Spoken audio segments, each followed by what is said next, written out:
Eh bien, Monsieur Le Bon, nous sommes très heureux de pouvoir vous recevoir. Tant Georges Fenech que moi-même, nous avons été désignés par la Commission des lois afin de rendre un rapport sur les problèmes relatifs à la révision des décisions pénales et à leur réexamen. C'est la première fois que la Commission désigne ainsi deux rapporteurs, un de la majorité, moi-même, un de l'opposition. En plus de cela, il y en a un qui est avocat, l'autre qui est magistrat. Donc, ça permet d'avoir deux visions complémentaires, bien évidemment. Je voudrais juste poser le problème en vous rappelant que tout ce qui est dit, c'est ouvert à la presse, retransmis en direct sur le site Internet. Donc, tout ce que nous dirons est susceptible, bien évidemment, d'être utilisé par nous-mêmes pour notre rapport. Et ce que je vous demanderai ensuite, c'est de faire un exposé liminaire et de nous l'adresser par écrit, parce que nous en avons besoin pour des questions de secrétariat. Alors posons maintenant le problème tel que nous avons l'un et l'autre à nous pencher. L'état de droit, c'est deux sortes de choses. C'est l'autorité de la chose jugée ou à la limite de la chose décidée. Et c'est, d'un autre côté, la sécurité qui fait que ne doivent pas être en prison des innocents. Et selon qu'on en est plus ou moins sensible à tel ou tel aspect, on a envie de dire qu'il faut mieux 100 coupables en liberté qu'un innocent en prison. La phrase n'est pas de moi, elle remonte à plusieurs siècles. Ou bien alors que l'on dise que remettre en cause l'institution est en soi-même atteindre les fondements de la sécurité qui sont susceptibles d'être exigés en matière de justice. On doit juger avec humilité, disait le président Quenivet. Motulski a eu des phrases très belles également en la matière. Finalement, lorsque l'on a dit cela et qu'on se penche vers les textes, il y a eu une évolution importante, ça remonte à 1670, c'est tout dire. Parce que depuis plusieurs siècles, ce problème est considéré comme majeur, avec toutes les grandes affaires, bien évidemment, puisque l'histoire judiciaire fourmille d'erreurs judiciaires. Du temps de Voltaire, du temps de Dreyfus, à l'étranger, Sacco et Vanzetti. Voilà. Donc, ce que nous constatons, le constat, en matière criminelle, il n'y a eu que 8 décisions en 70 ans qui ont été révisées. La loi a changé globalement en 1989 et en 2000. 1989 pour la révision, 2000 pour le réexamen. Et la première chose, c'est que désormais il est prévu qu'après une condamnation venant de se produire se révéler un fait nouveau ou un élément inconnu de la juridiction de procès de nature à faire naître un doute sur la culpabilité du condamné. Georges Fenech et moi-même, Georges Fenech a produit une proposition de loi très intéressante en 2007 et nous voudrions voir avec vous cette notion de doute. Quel doute?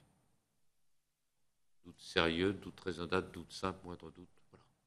En sachant que la notion de doute sérieux a été abandonnée et que des 8 décisions qui ont été rendues,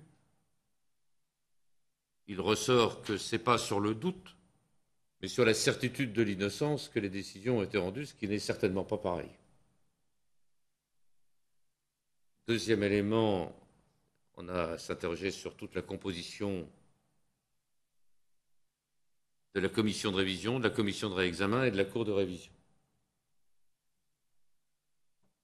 Un certain nombre de propositions ont été faites et M. le procureur général lui-même estime que cela ne convient pas. Madame le garde des Sceaux non plus.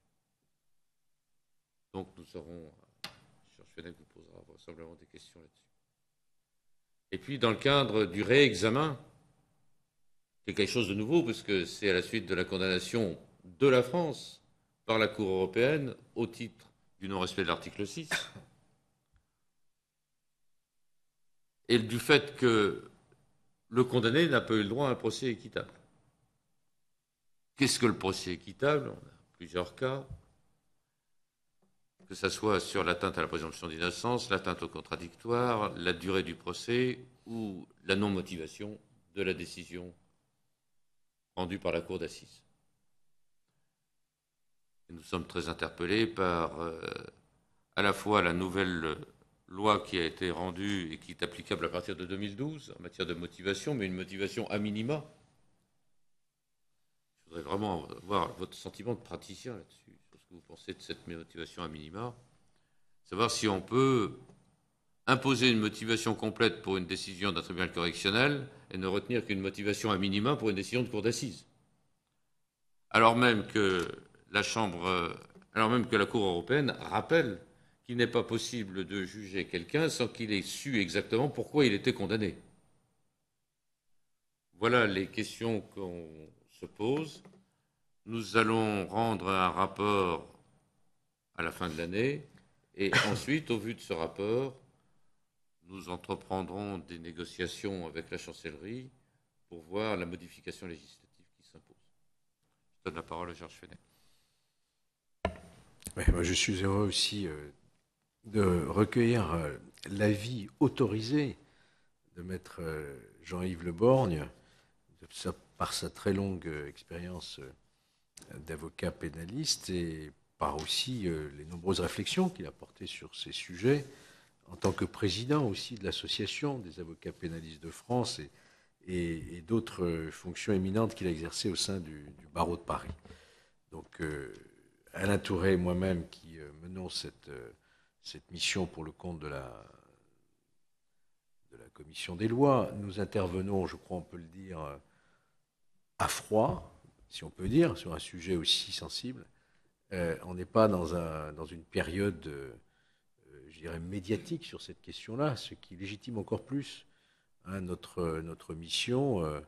Alain Touré a rappelé que j'avais déjà déposé une proposition de loi en 2016. Je pense qu'un sujet comme ça, il faut prendre son temps, le temps de la réflexion, en dehors de tout débat, je dirais, exacerbé.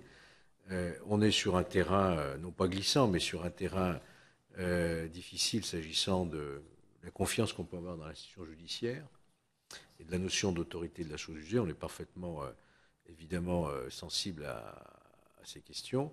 Mais en même temps, ce qui nous motive, c'est véritablement de renouer aussi totalement le climat de confiance avec l'institution judiciaire, de façon à ce que l'esprit qui nous anime, nous, législateurs, puisse être compris, accepté et appliqué aussi par la magistrature.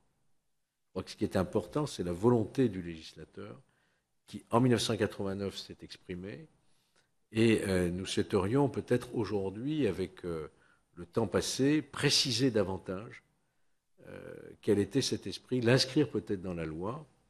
Et donc votre point de vue nous intéresse parce qu'il est non seulement le point de vue des droits de la défense aussi, mais il est aussi le point de vue d'un avocat qui participe en tant qu'acteur du procès pénal. Est-ce qu'aujourd'hui, on peut se contenter de l'existant, alors que beaucoup a été fait déjà? Est-ce que ce n'est pas suffisant?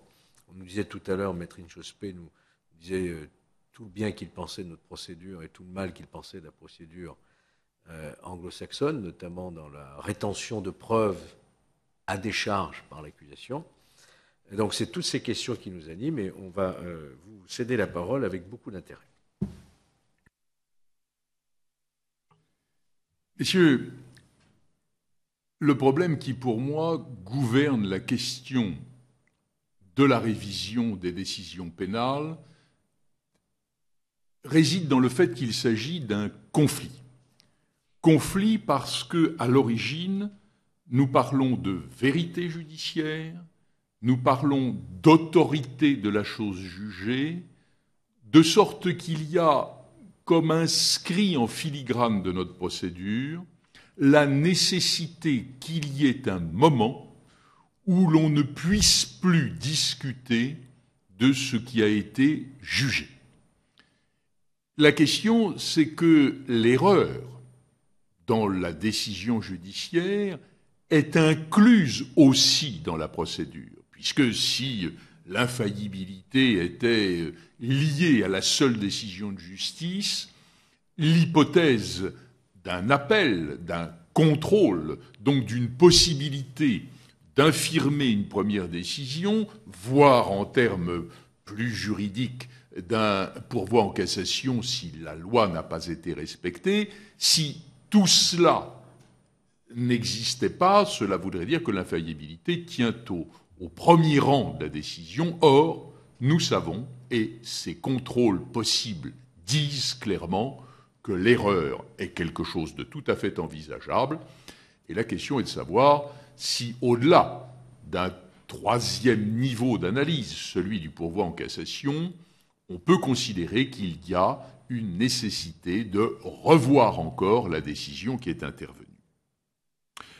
Je pense que dans ces dernières années, l'autorité judiciaire, puisque c'est ainsi qu'on la nomme, regrette tellement de n'être plus un pouvoir qu'elle essaie peu à peu de conquérir ce statut de pouvoir concurrent du pouvoir exécutif et du pouvoir législatif.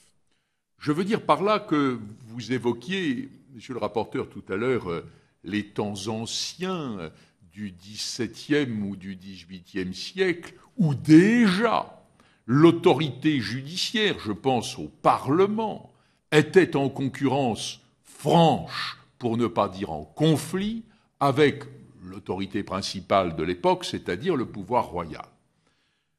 Aujourd'hui, il y a une réticence de l'autorité judiciaire à admettre le contrôle. Je n'en veux pour preuve, mais vous allez me dire que je parle d'autre chose que de notre sujet. Je crois que ça n'est pas tout à fait indifférent en termes d'analogie.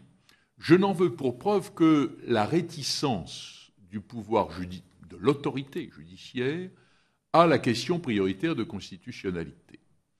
Cette notion qui a été introduite récemment dans notre droit, d'une possibilité de contester non seulement la loi, mais en réalité plutôt l'application que l'on fait de la loi, c'est-à-dire la jurisprudence, trouve une sorte de blocage dans l'analyse judiciaire, dans le système de filtre qui a été mis en place par la loi organique.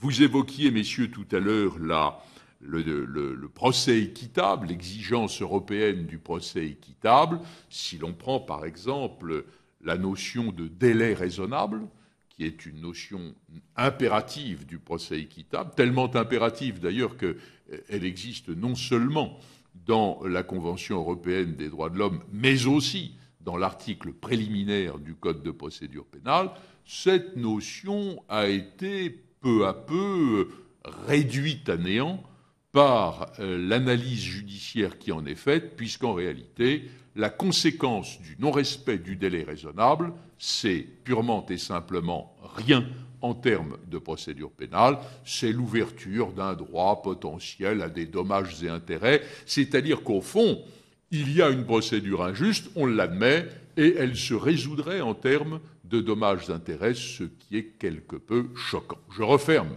cette parenthèse d'analogie pour en venir à la révision.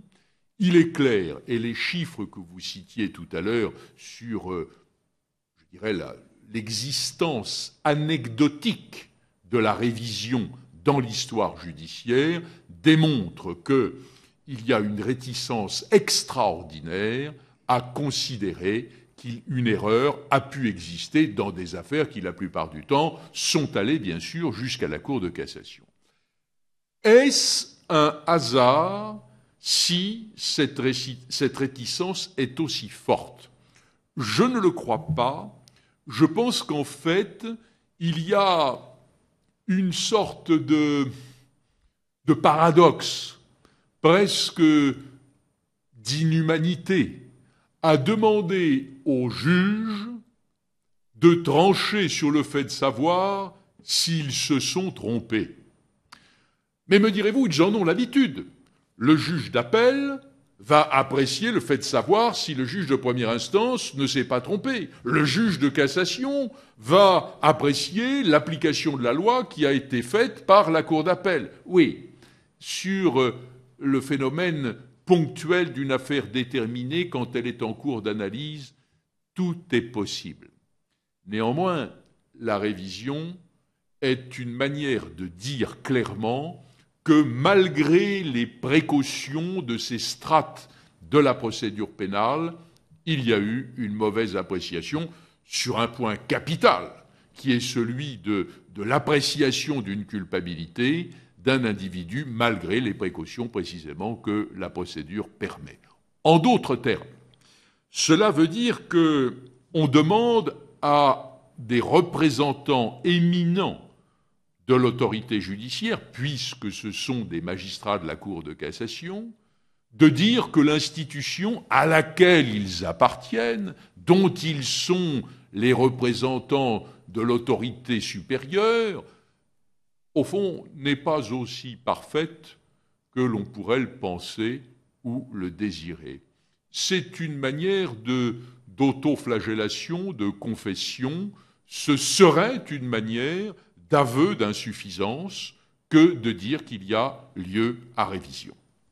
Et je pense que c'est là que le bât blesse, c'est là que l'organisation de notre procédure de révision mérite qu'on la revoie. Il ne me paraît pas légitime, et pour tout dire, pas très rationnel, de demander à l'autorité judiciaire si elle est compétente ou si elle est faillible. Il y a une sorte de volonté de pouvoir, ça c'est ponctuel. Ponctuel, mais enfin, comme je le disais, pas si ponctuel que ça, puisque ça existait déjà au XVIIe siècle et que ça a été une partie importante du conflit qui a abouti à la Révolution française entre le pouvoir royal et les parlements. Il y a un goût du pouvoir. Quand on a la capacité de dire « j'exprime la vérité », on a nécessairement et tout naturellement le goût de garder cette capacité et de ne pas se sentir contesté. Va-t-on donc aboutir à quelque chose de satisfaisant en demandant à ces juges de s'auto-censurer, de dire et de souligner la faille de l'institution qu'ils sont eux-mêmes? Cela me paraît tout à fait déraisonnable et irrationnel que de l'admettre. C'est la raison pour laquelle, au-delà d'un certain nombre de points de détail qu'on peut toujours évoquer sur la procédure de révision, je crois que l'élément essentiel, c'est de ne plus la confier à des juges, de cesser de demander à cette commission de révision formée par des magistrats si leurs alter ego ont ou non failli. Alors, me direz-vous, mais à qui d'autre de compétent va-t-on demander cet avis-là? Ça paraît comme ça un peu déraisonnable que de dire « demandons à quelqu'un d'autre qu'à des juges de juger l'œuvre de justice ». Mais enfin, on a, pour les affaires les plus graves en matière pénale, je pense bien sûr aux affaires criminelles, on a recours au jury.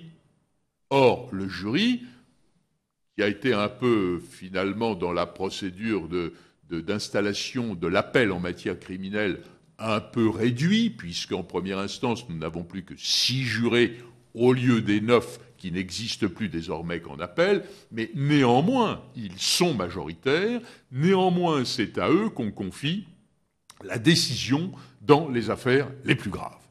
Alors, je crois que c'est à cela qu'il faut en venir, à une forme de référence de l'œuvre judiciaire, de soumission de l'œuvre judiciaire à un regard qui sera libre. Le meilleur juge, c'est le juge qui est libre.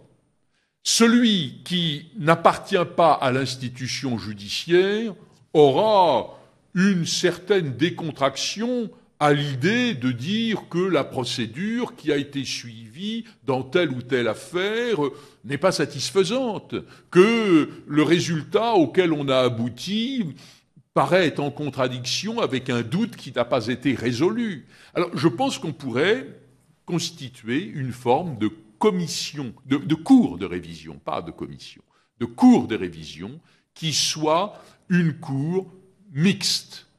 Je ne vois pas d'inconvénient à ce qu'il y figure un magistrat, pas un nombre majoritaire de magistrats, un peut-être, pour donner l'éclairage de celui qui a la compétence technique. Alors, on sait bien qu'aujourd'hui, on commence par une commission de révision. Je pense qu'il faut faire l'inverse. Il faut que ce soit une cour de révision mixte, comportant majoritairement des membres de la société civile non magistrats qui apprécient l'opportunité de réviser ou de ne pas réviser.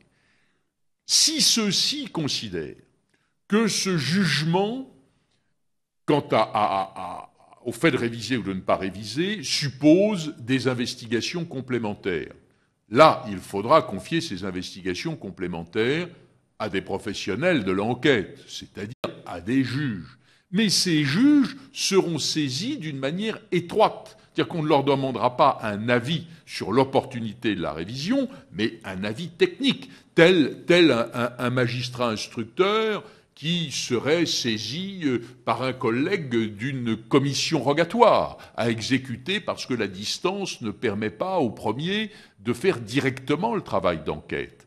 Et à ce moment-là, cette commission d'instruction rapporterait purement et simplement les fruits de son enquête à la cour de révision qui l'aurait saisi, et la cour de révision, mixte, je le souligne, je le rappelle, c'est au fond la quasi-totalité de ce que je souhaitais dire à votre commission. C'est cette mixité qui fait la distance avec le judiciaire. Celle-ci, alors, apprécierait la possibilité de réviser ou non. Et réviserait des planos en annulant la condamnation si elle l'estime, renverrait éventuellement devant une juridiction identique à celle qui initialement avait jugé. Mais je vois là aussi une sorte de difficulté. Car quand on renvoie à une cour d'assises une affaire qui a déjà été jugée par une cour d'assises, il y a aussi cette problématique, cette pesanteur de l'antériorité de la condamnation. Il ne faut peut-être pas s'y arrêter dans la mesure où quand il y a une première condamnation en première instance, il y a aussi la pesanteur d'une première condamnation. Mais on est dans ce circuit auquel nos pensées sont habituées. C'est-à-dire que nous savons et nous admettons qu'il puisse y avoir une réforme en appel. Une réforme en révision, c'est tout naturellement l'exception, c'est peut-être même aussi une sorte de scandale. Car qu'une affaire ait été jugée, peut-être en appel, encore qu'un certain nombre d'affaires criminelles, notamment, ont échappé à l'appel, qui est un phénomène récent. Mais indépendamment de cela, qu'une affaire correctionnelle ou criminelle ait été jugée, et le cas échéant en appel, voire en cassation, et que l'on ait abouti à une erreur, c'est un phénomène qui est essentiellement un scandale, car l'erreur judiciaire est un scandale. Et la concevoir est déjà une manière de mettre en cause l'autorité judiciaire. C'est la raison pour laquelle je pense qu'il faut que le regard qu'on porte sur cette éventualité ne soit pas un regard autodestructeur. Le magistrat qui regarde une affaire judiciaire en disant « c'est une calamité, une catastrophe, ce qu'ont fait mes collègues n'est pas respectable », va porter un jugement de valeur sur l'institution. Alors passe encore, si on parle d'une affaire qui a un bon nombre de décennies, parce que quand on s'enferme dans l'histoire, la sanction de ce qui s'y est produit est assez facile. Mais si l'on évoque une affaire relativement récente, où les magistrats qui sont intervenus sont encore là, même peut-être en position de magistrats honoraires, mais qui appartient à notre actualité judiciaire encore, là, il y a une véritable difficulté. Alors, derrière tout cela, je vous ai dit l'essentiel de ma pensée, il y a des phénomènes aussi qui vont avec la problématique de l'analyse de ce qui s'est passé. Nous avons aujourd'hui, nos débats sont enregistrés. Et les débats judiciaires ne le sont pas. Est-ce une normalité? Alors que je ne veux pas sous-estimer notre débat d'aujourd'hui, messieurs les rapporteurs, mais en réalité, on pourrait très bien estimer que je vous adresse un petit document récapitulatif, que vous preniez quelques notes et que votre souvenir fasse le reste. On ne serait pas dans un scandale absolu. Vous tenez à ce que les choses soient faites d'une manière plus approfondie, plus solide, plus sérieuse, plus aisément référencée par cet enregistrement. Et le procès criminel n'est pas enregistré. Il existe une possibilité de le faire. Je ne l'ai jamais vu faire. J'ai pratiqué la cour d'assises, moins maintenant, mais beaucoup par le passé. Je n'ai jamais vu un procès criminel enregistré. J'en ai entendu parler dans ces procès qu'on enregistre, non pas dans la crainte d'une erreur ou pour savoir ce qui s'y est passé, mais pour l'intérêt historique, en réalité, du procès. Et puis, il y a tous ces procès correctionnels qui sont en nombre considérable, beaucoup plus important que les procès criminels et qui ne laissent aucune trace. Alors, il y a eu un certain nombre de commissions déjà sur l'enregistrement. J'ai participé à l'une d'entre elles. J'étais minoritaire en faveur de l'enregistrement. Et ce qui était extraordinaire d'ailleurs, mais là je m'égare un peu dans une problématique parallèle, c'est que les plus opposés, c'étaient les journalistes. Et je pensais, mais vous allez me trouver soupçonneux, que peut-être ils considéraient que leur compte-rendu aurait moins d'intérêt si l'on avait une vision directe des choses. Mais ce n'est pas dans l'immédiateté du compte-rendu journalistique de l'actualité que je me présente, que je pose ma pensée en ce qui concerne l'enregistrement, c'est pour la référence. C'est pour savoir ce qui s'est passé. Et je dirais même qu'en matière d'appel, lorsque l'on dit à quelqu'un « vous avez dit que », il dit « mais pas du tout, j'ai jamais dit ça ». On n'a même pas la possibilité de savoir si sa dénégation est un changement de pensée, d'analyse, ou si c'est purement et simplement la vérité qu'il ne l'a jamais dit, parce que la référence est impossible. Voilà rapidement tracé ce que je crois être le plus important. Pour moi, c'est la composition de la cour de révision. C'est le fait que la cour de révision ne soit pas cette éventualité lointaine que l'on saisit si il y a lieu via la commission d'instruction. C'est la cour de révision qui est saisie d'entrée de jeu. Elle estime ou elle n'estime pas qu'elle est en compétence, en capacité matérielle de juger immédiatement de la problématique de révision qu'on lui soumet. Dans le cas où elle estime nécessaire ce que j'appellerais un complément d'information par analogie à ce qui se fait dans d'autres circonstances, elle saisit une commission d'instruction qui lui apporte non pas un avis, mais des éléments concrets et matériels sur les points qu'elle estime obscurs et à éclairer, et c'est elle qui, avec cet élément complémentaire, ou sans cet élément complémentaire, si elle l'estime inutile, va trancher. Va trancher, soit en s'accordant la possibilité qu'elle a d'annuler purement et simplement la décision. Alors, sauf erreur de ma part, je crois que c'est déjà possible.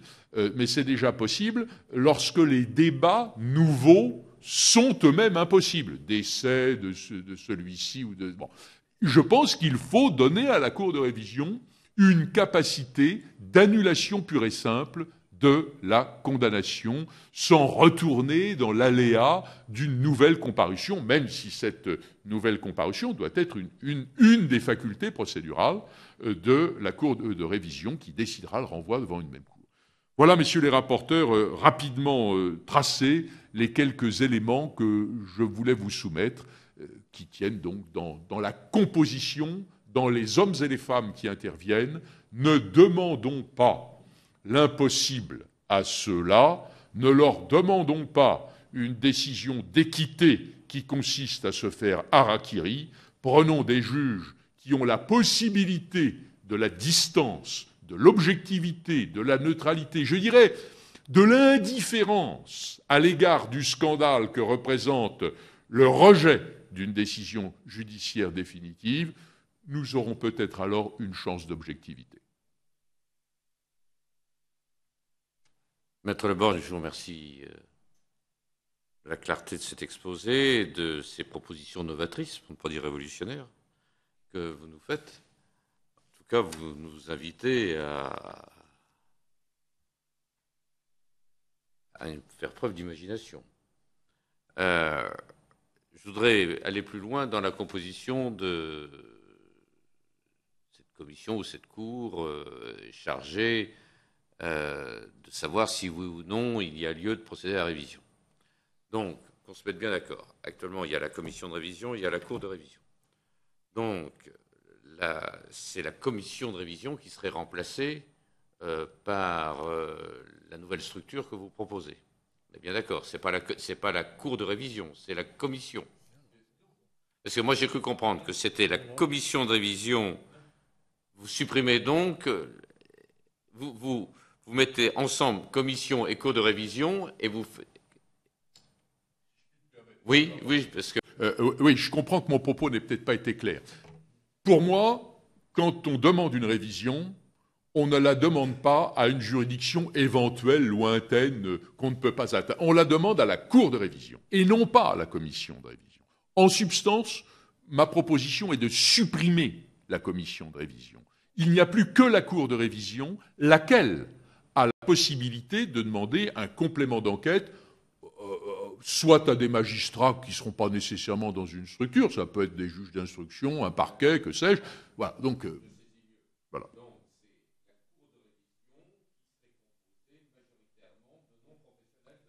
Absolument. Comment désigne-t-on, à partir de ce moment-là, ces non-professionnels de la justice qui composent la cour de révision? Monsieur le rapporteur, oui. Moi, je suis très libéral, je ne veux pas imposer un système, on peut en concevoir plusieurs. Le jury de cour d'assises est un tirage au sort. Vous parliez tout à l'instant de propositions révolutionnaires. Je veux rappeler que le jury est une proposition révolutionnaire et que l'abandon du jury en matière civile n'a tenu qu'à un cheveu. Lorsque la nouvelle procédure de la fin du XVIIIe siècle, c'est-à-dire la procédure moderne, elle n'a pas tant que cela évolué depuis, s'est mise en place. De sorte que, si l'on peut considérer aujourd'hui que le jury en matière civile, c'est peut-être compliqué parce que c'est trop technique, et puis ça ne fait plus partie de nos mœurs. Mais voyez-vous, ce que je crois important, c'est que nous avons la faiblesse de considérer que ce à quoi nous sommes habitués est la normalité des choses. Pas du tout. En réalité, nous avons aujourd'hui une cour de révision inaccessible, puisqu'il y a le filtre, le bouchon de la commission de révision. C'est déjà ce premier point que je propose de faire sauter. On accède directement à la cour de révision, laquelle tranche avec les éléments qui lui sont soumis, ou, si elle les estime inutiles, va ordonner un complément d'enquête avant de trancher. Alors vous me dites, je reviens à votre question, qui seront ces personnages? Bon, je crois qu'il faut des personnalités qui soient quand même pas, on ne peut pas dire monsieur tout le monde, je n'ai pas cette foi chevillée à l'âme de la voix du peuple qui serait nécessairement la vérité, peut-être en matière politique, en matière judiciaire c'est plus compliqué, et je pense que on peut imaginer un système de nomination. Moi, j'aime bien les nominations contrôlées par le législateur, et plutôt que cette sorte d'oukase, c'est-à-dire la nomination présidentielle, disons-le. Hein, et je pense notamment, pas sûr que ça vous déplaise, mais peu importe d'ailleurs, mais je pense notamment au Conseil constitutionnel. Je pense c'est une très bonne chose qu'il y ait un pouvoir de proposition et un pouvoir de nomination. Et je pense qu'on pourrait très bien imaginer que le président de la République, le garde des Sceaux, ait un pouvoir de proposition et que l'Assemblée et le Sénat aient un pouvoir de nomination. Ça me paraîtrait légitime. Alors, quels seraient les critères? Les critères, c'est la respectabilité, c'est la compétence technique. Il faut des gens qui sachent quand même un peu de quoi ils parlent. Quand je dis qu'il ne faut pas qu'il y ait de magistrats majeurs, il ne faut pas que les magistrats qui siégeraient dans cette commission siègent ès-qualité de magistrats. Il ne faut pas qu'un avocat qui siégerait dans cette commission siège ès-qualité d'avocat. Il est un citoyen. investi d'un pouvoir spécifique de juge qui doit porter sur un thème et une matière très particulière, puisqu'il doit juger l'œuvre de justice. Alors, évidemment, qu'il soit originellement magistrat, originellement avocat, ou quand je dis avocat, magistrat, c'est pourquoi pas magistrat administratif. Il faut une conception du droit, moi, qu'il y ait là un ancien conseiller d'État ou un ancien parlementaire qui n'a jamais été juge, qui n'a jamais été avocat, qui apparaît donc comme un peu étranger au fonctionnement judiciaire, mais qui a suffisamment étudié la loi pour savoir comment on peut apprécier l'œuvre de justice. Voilà l'idée que je me fais de cette nomination. Oui, votre proposition nous surprend, elle est très originale. Elle mérite d'être reçue et étudiée. Mais lorsque je l'ai reçue, immédiatement, j'ai bien pris acte de l'argument, j'ai bien compris votre argument, à savoir, on ne peut pas tomber dans l'autoflagellation, donc on ne peut pas demander à des juges de se déjuger eux-mêmes. Moi, j'y ai vu aussi, peut-être, j'aurais voulu vous suggérer alors un autre argument pour aller dans votre sens. C'est que la justice criminelle, elle n'est pas rendue au nom du peuple français, elle est rendue par le peuple français. On est bien d'accord, puisque le peuple est présent et décide. C'est qu'il y a donc un illogisme à vouloir que des juges professionnels jugent le peuple. Alors, je voyais venir dans votre composition des jurés tirés au sort, comme ça existe d'ailleurs dans d'autres juridictions à compétence nationale, je pense à l'antiterrorisme. Toujours moyen de trouver une formulation pour un tirage au sort qui serait la meilleure garantie démocratique, je dirais, d'un juge souverain qui est le peuple. Bon. Alors, vous dites non, il faut des personnalités civiles, désignées ou nommées. Il existe déjà une instance où il y a des magistrats et des personnalités civiles, c'est le Conseil supérieur de la magistrature. Alors, on pourrait imaginer, puisqu'on dresse comme ça des pistes, on pourrait imaginer que le Conseil supérieur de la magistrature, qui a déjà beaucoup à faire, par ailleurs, pourrait avoir en son sein une formation de cours de révision, puisqu'il y a déjà des personnalités civiles et des hauts magistrats.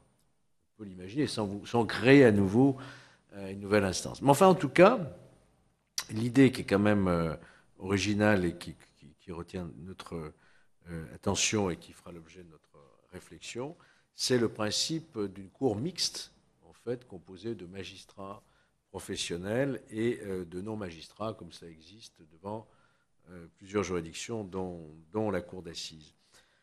C'est bien noté. On voudrait aussi, pour reprendre les questions tout à l'heure évoquées par Alain Touret, avoir votre sentiment sur cette notion de doute. Est-ce que vous croyez que la réforme de 1989 a finalement fait changer la jurisprudence de la Cour de révision qui élève le seuil au doute sérieux?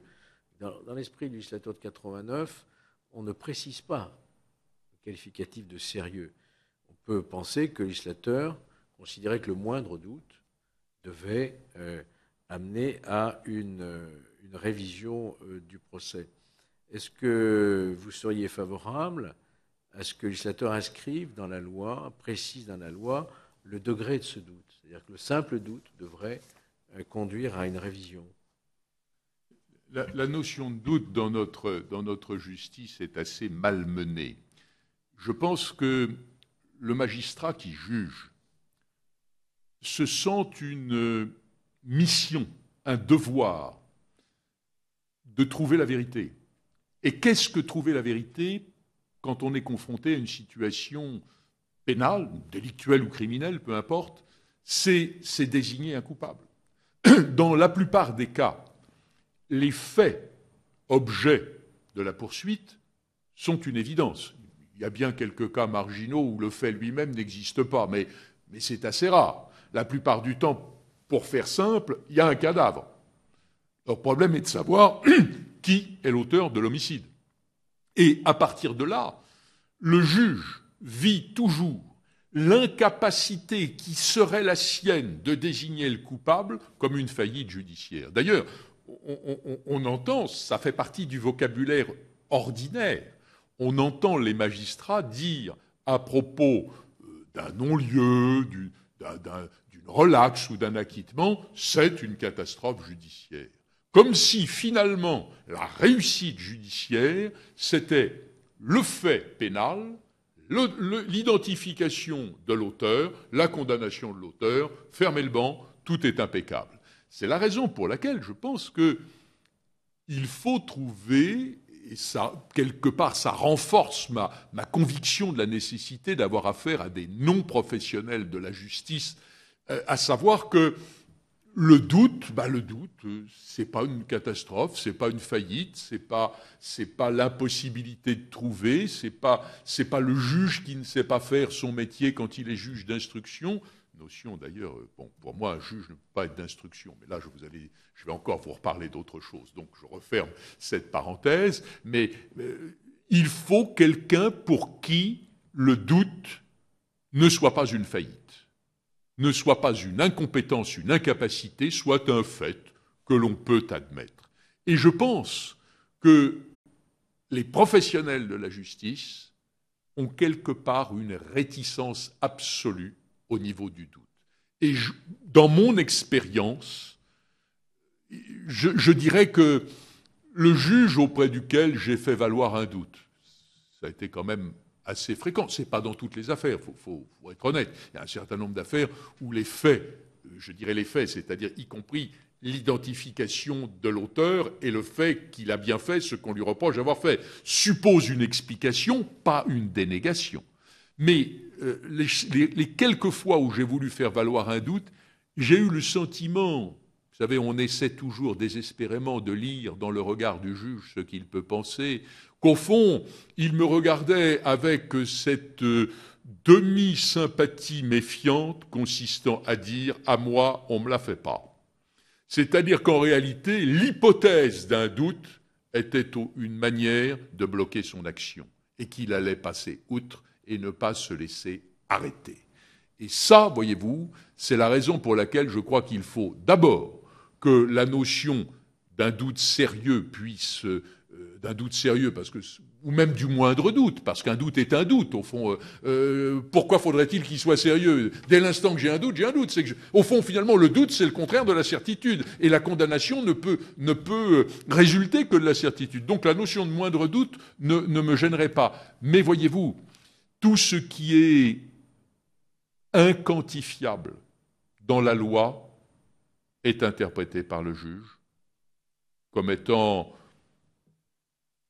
une limite très relative à sa capacité d'action. C'est la raison pour laquelle je pense qu'il faut à la fois une explication de ce doute et le moindre doute. Au fond, qu'est-ce que c'est que ce moindre ? Il n'y a pas de demi-doute ou de quart de doute, ou il y a un doute ou il n'y a pas de doute. Bon.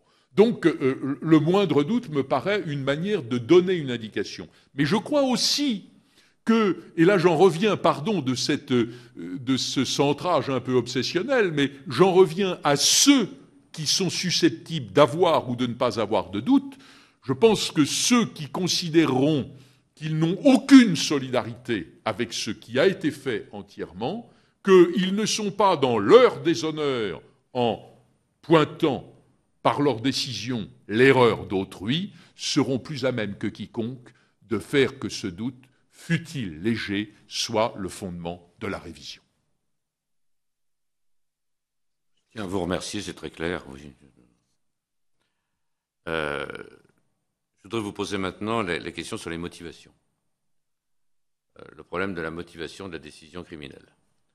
La loi, l'article 365.1, qui est applicable donc depuis 2012, prévoit des feuilles de motivation, je les ai là, puisque c'est le ministère qui a fait parvenir ça, proposition de motivation en cas de condamnation, donc je voudrais avoir votre réflexion là-dessus, parce que pendant très longtemps, de nombreux juristes, nombreux acteurs de la vie judiciaire ont demandé qu'on sache pourquoi on est condamné. Et puis, on est arrivé avec cette proposition qui est la loi du 10 août 2011 à essayer de donner satisfaction à la Cour européenne qui venait de condamner à de multiples reprises la France n'admettant pas d'être condamnée. Elle a encore été condamnée 5 fois au début de l'année 2013, en particulier dans l'affaire Agnolet. Et j'ai noté que dans l'affaire Agnolet, la Cour avait estimé que, a priori, je dis bien a priori, cette nouvelle rédaction de l'article 365.1 serait éventuellement susceptible de la satisfaire, mais ce n'est qu'a priori. Donc, nous nous posons vraiment cette question de la motivation. Faut-il qu'il y ait une motivation spécifique à la Cour d'assises, ou bien alors est-ce que la Cour d'assises, comme toutes les juridictions, a l'obligation de motiver entièrement et complètement ?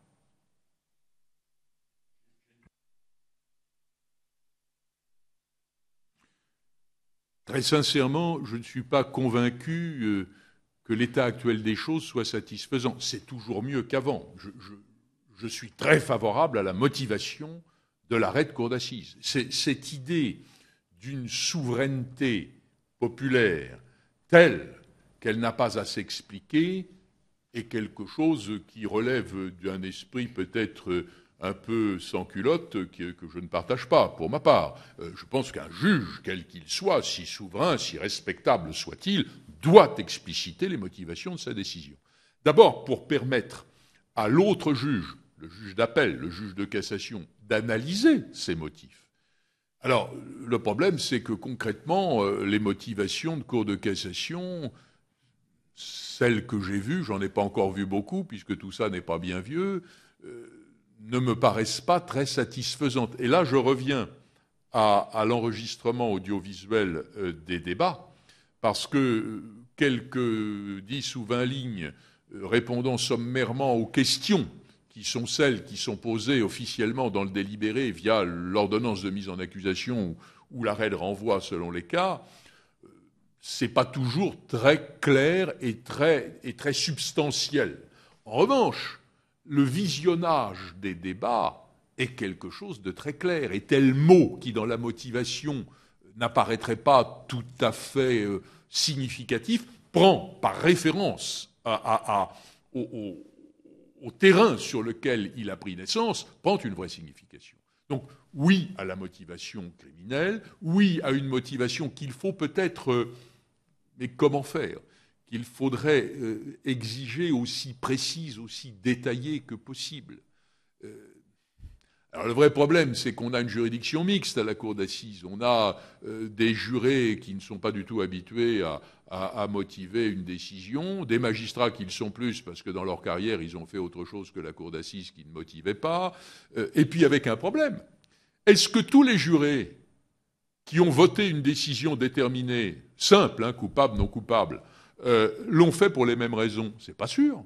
Et ça, justement, c'est quelque chose de très important, parce que à la majorité de 6 voix au moins maintenant en matière de première instance, ou de 8 voix au moins comme à l'ancienne en matière d'appel, cette majorité réunit-elle des voix qui se sont déterminées pour la même raison? Ce serait extraordinairement éclairant que de savoir si un certain nombre de jurés importants, puisque c'est la majorité des 2/3 dans les deux cas, qu'on soit en première instance ou en cour d'assises, une majorité qualifiée sur le principe de culpabilité, si on savait pourquoi chaque juge, même de manière anonyme, on n'a pas besoin de savoir si c'est Madame X ou Monsieur Y, ça importe peu, pourquoi il a voté la culpabilité, on verrait peut-être, et ce serait très éclairant notamment en matière de révision, on verrait peut-être que tel ou tel a voté la culpabilité pour une raison folle, pour une raison qui apparaît déraisonnable, alors que tel autre l'a voté pour une raison plus respectable. De sorte que cette majorité des 2/3 qualifiée, exigible pour la culpabilité, apparaîtrait pas si solide que le nombre seul lui donne l'apparence d'elle être. Voilà la raison pour laquelle, moi je pense qu'on pourrait demander, après tout, on est dans une société où le niveau culturel s'est beaucoup élevé. Je pense qu'il fut un temps où les jurés, on pouvait peut-être les impressionner avec des rodomontades. Aujourd'hui, il faut peut-être être un petit peu plus démonstratif et rationnel. Je pense que demander à un juré simplement, rapidement, en 3 lignes, de dire pourquoi il vote la culpabilité, par exemple, ce ne serait peut-être pas si mal. Et même si ça ne servait à rien d'autre qu'au fait de savoir, quand l'affaire serait devant cette cour de révision, de savoir pourquoi le principe de culpabilité a été retenu, en quoi il est respectable, en quoi il apparaît fantaisiste, pardon de ce mot qui fait frémir, mais faible ou inconsidéré, et à ce moment-là, on saurait s'il faut s'engager sur la voie d'une révision, peut-être à cause de je ne dirais pas de la légèreté, mais à cause de l'insuffisance de raisonnement de tel ou tel. J'écoute avec beaucoup d'attention. J'attire votre attention sur ce que la Cour européenne, dans l'affaire Agnolet, a mis dans son paragraphe 71. En conclusion, la Cour estime qu'en l'espèce, le requérant n'a pas disposé de garanties suffisantes lui permettant de comprendre le verdict de condamnation qui était prononcé à son encontre. Très bien rédigé, ça. Pas de garantie suffisante lui permettant de comprendre le verdict de condamnation. Et je ne suis pas persuadé que les feuilles de motivation qui sont là permettent de répondre à ce que la Cour met de manière très forte. Et par la suite, alors la Cour a tenu à mettre un paragraphe 72 disant à propos de cette nouvelle procédure: aux yeux de la Cour, une telle réforme semble donc a priori susceptible de renforcer significativement les garanties contre l'arbitraire et de favoriser la compréhension de la condamnation. Simplement, ça, quand on connaît un peu le langage du droit, on sait très bien que ça peut être mis en cause à tout moment. Je dirais que là encore, on a une origine culturelle dont il faut tenir compte. Nous sommes encore maintenant, et quels que soient les nouveaux textes intervenus, dans la religion de la souveraineté. La loi ne demande pas compte aux juges des moyens par lesquels elles se sont convaincues. Et il ne leur prescrit aucune règle desquelles doivent dépendre la validité d'une preuve. C'est à peu près ça, je le cite de mémoire. Elle ne leur fait qu'une seule obligation de laquelle dépend toute la mesure de leur devoir. Avez-vous une intime conviction? Autrement dit, voyez-vous, d'une manière un peu vulgaire que votre commission me pardonne ce propos, mais quand on me demande entre amis ce que signifie l'intime conviction, je dis c'est comme tu le sens. Voyez, et ça, c'est pas admissible. Et l'intime conviction, elle est en contradiction absolue avec la motivation.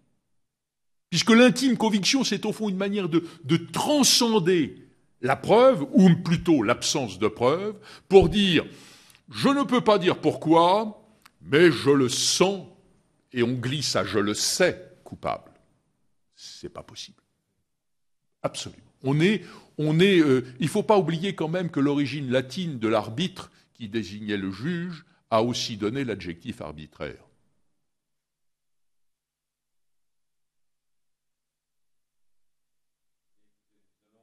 Nous allons vous remercier, Maître Le Borgne, cet échange extrêmement fructueux. Je ne voudrais pas me répéter, mais je souhaiterais avoir par écrit vos propositions.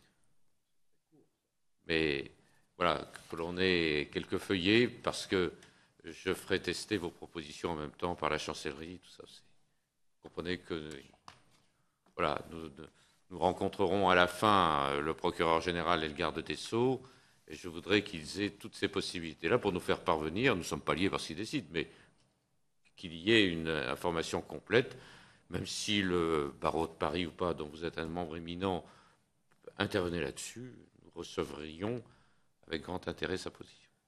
Simplement, est-ce que vous aviez peut-être quelque chose à ajouter vous-même? Vous étiez là.